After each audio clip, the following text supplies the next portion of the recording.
In a small town in Nigeria, Kemi and Kola were the kind of couple people admired. They didn't have much, but they had each other, and that seemed to be enough. Their house was a modest bungalow with peeling paint and a small veranda where Kemi would sit on warm evenings, watching her son Ajani play with the neighborhood kids. Kola owned a small provision store in the local market. Every morning, before the town woke up fully, he would push his creaky wooden cart filled with tins of milk, sachets of detergent, and other small goods to his corner in the market. There, he would arrange everything neatly, ready for the day. His smile was his biggest asset. Customers loved how cheerful he was, even when business was slow. Kemi, on the other hand, was known as the Akara woman in the neighborhood. At the crack of dawn, she would wake up, gather her firewood, and set her large iron pot on a makeshift stove in front of their house. The air would soon be filled with the sound of oil bubbling and the inviting aroma of freshly fried akara. Kemi's voice would echo down the street as she called out, "Buy sweet akara! Buy hot akara!" It wasn't long before her regular customers began trooping in. There was Mama Nkechi, the chatty woman who always bought akara for her children's breakfast. There was also Musa, the cobbler who liked his akara extra crispy. They all knew Kemi, not just for her delicious bean cakes, but for her warm smile and quick humor.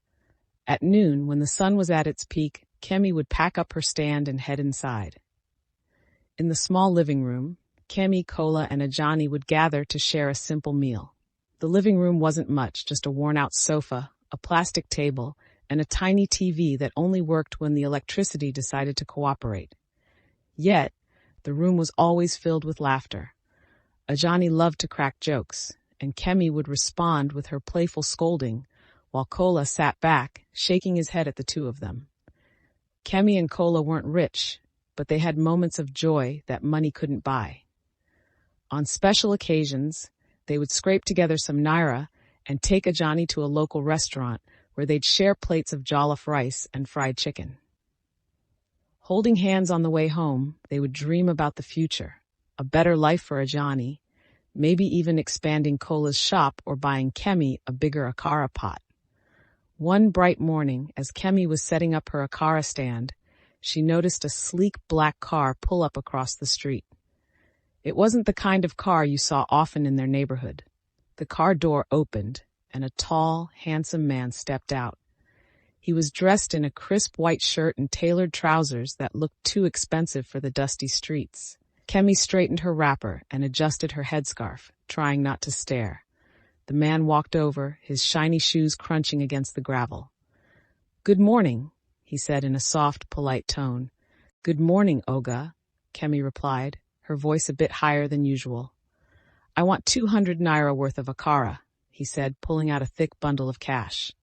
Kemi quickly grabbed her spoon and began scooping the golden brown akara into a nylon bag. When she handed it to him, he smiled and handed her the cash. "You can keep the change," he said casually, as though money meant nothing to him. "Ah, thank you, Oga. God bless you," Kemi said, her heart skipping a beat. The man nodded, got into his car, and drove off, leaving behind a trail of dust and the lingering scent of expensive cologne. Kemi stood there for a moment, clutching the money, feeling a strange mix of excitement and confusion. The next day, the same car appeared. The man, who introduced himself as Coyote, came out and bought akara again. This time, he stayed longer, asking Kemi about her business.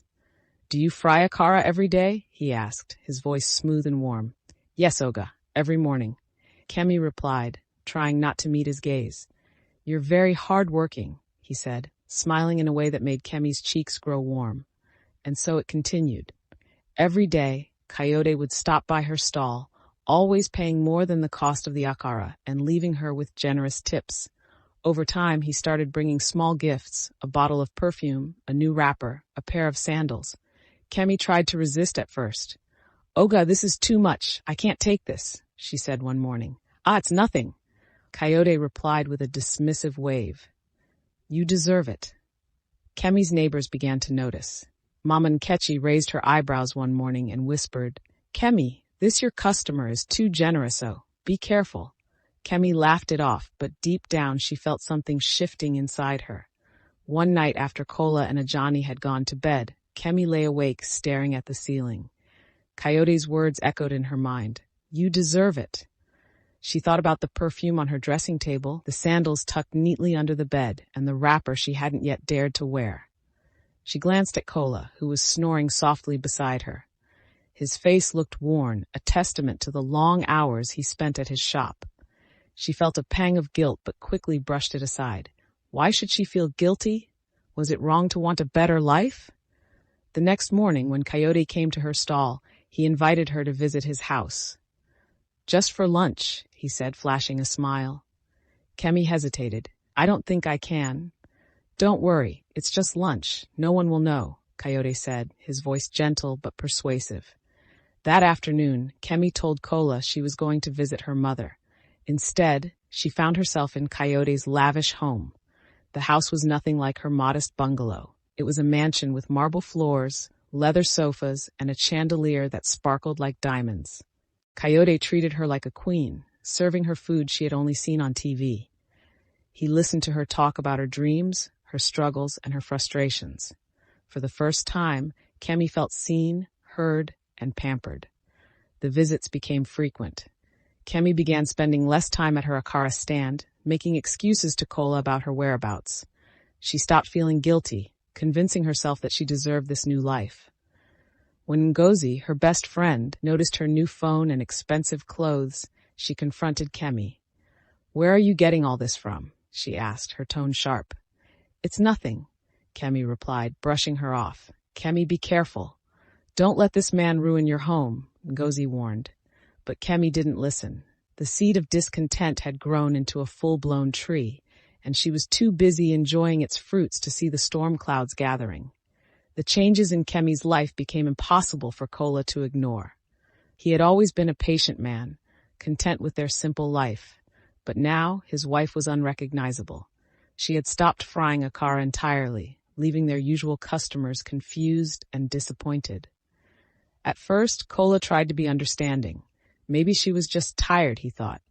But the expensive clothes, the flashy new phone, and her growing absences became too glaring to overlook. One evening, as they sat in their small living room, Kola decided to confront her. "Kemi," he began, his voice gentle but firm, "where did you get this new phone from?" Kemi didn't even look up from the screen. "I bought it," she replied curtly. "With what money?" Kola pressed, his brows furrowing. Kemi rolled her eyes. "I'm not a child, Kola. I don't have to explain everything to you." The sharpness in her tone stung. Kola sighed and leaned back in his chair, feeling a heaviness settle in his chest. "Kemi, I'm your husband. I'm worried about you. What's going on?" "What's going on is that I'm tired of this life." Kemi snapped, her voice rising. "Every day it's the same thing. Frying akara, managing small money, struggling to survive. I want more, Kola. Is that so bad?" Kola was silent for a moment, his heart breaking as he watched the woman he loved drift further away. "We may not have much, but we have each other, Kemi. Isn't that enough?" "No, it's not," she shot back, standing up and storming out of the room. From that night, things only got worse. Kemi began staying out late, sometimes not coming home at all. When Kola tried to talk to her, she brushed him off or outright ignored him. Ajani, too young to understand the full extent of what was happening, sensed the tension in the house. One night, Kola sat in the dimly lit living room, waiting for Kemi to come home. The clock ticked past midnight, and she still hadn't returned. When she finally walked in, reeking of alcohol and perfume, Kola couldn't hold back anymore. "Kemi, this isn't you," he said, his voice breaking. "What about Ajani? What about us?" Kemi laughed bitterly. "Ajani is fine. And as for us, maybe it's time you let me live my life." That was the moment Kola realized he had lost her. Kemi moved out of their home not long after that, leaving Kola and Ajani behind. She didn't say goodbye, didn't explain herself. She simply packed a few things and left, following Coyote into a world of luxury and indulgence. Coyote showered Kemi with everything she had ever dreamed of. They traveled to Dubai, Paris, and London, staying in 5-star hotels and shopping in the most expensive stores. Kemi posted pictures on social media, flaunting her new life for all to see. She didn't think about Kola or Ajani anymore. They felt like a distant memory.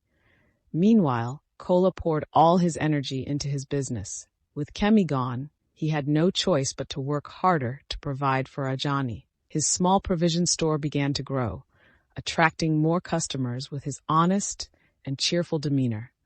Over time, he expanded the shop, adding more products and even hiring an assistant. Ajani, though heartbroken by his mother's absence, found solace in his father's unwavering love and support. Kola made sure his son never lacked anything, even if it meant sacrificing his own needs.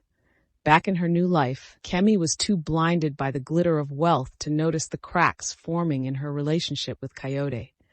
She knew he was an internet fraudster, but she didn't care. As long as he could provide her with the life she wanted, she was willing to overlook everything. But the good times didn't last.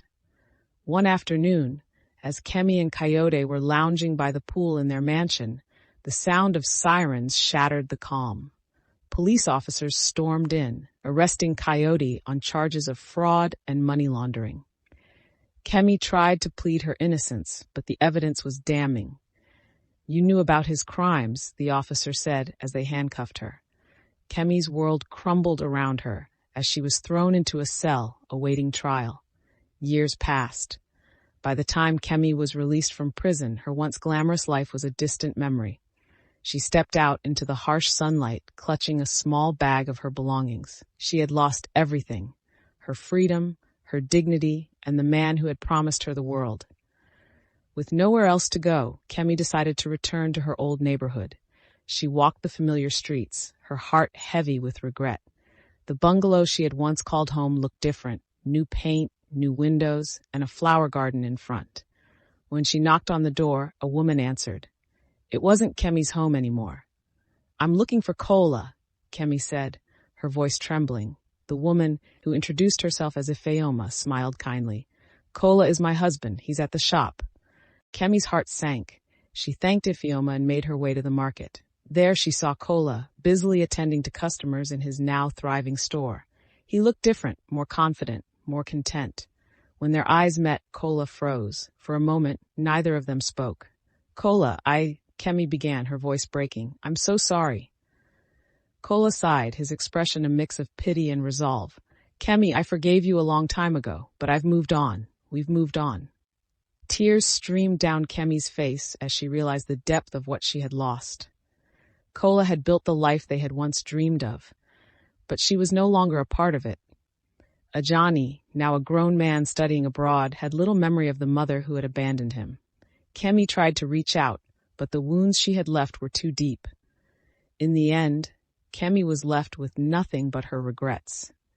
She returned to the streets she once knew, trying to rebuild her life one small step at a time. Kemi's story is a reminder that the pursuit of material wealth can come at a devastating cost. True happiness doesn't come from money or luxury. It comes from the love and bonds we share with those who truly care for us.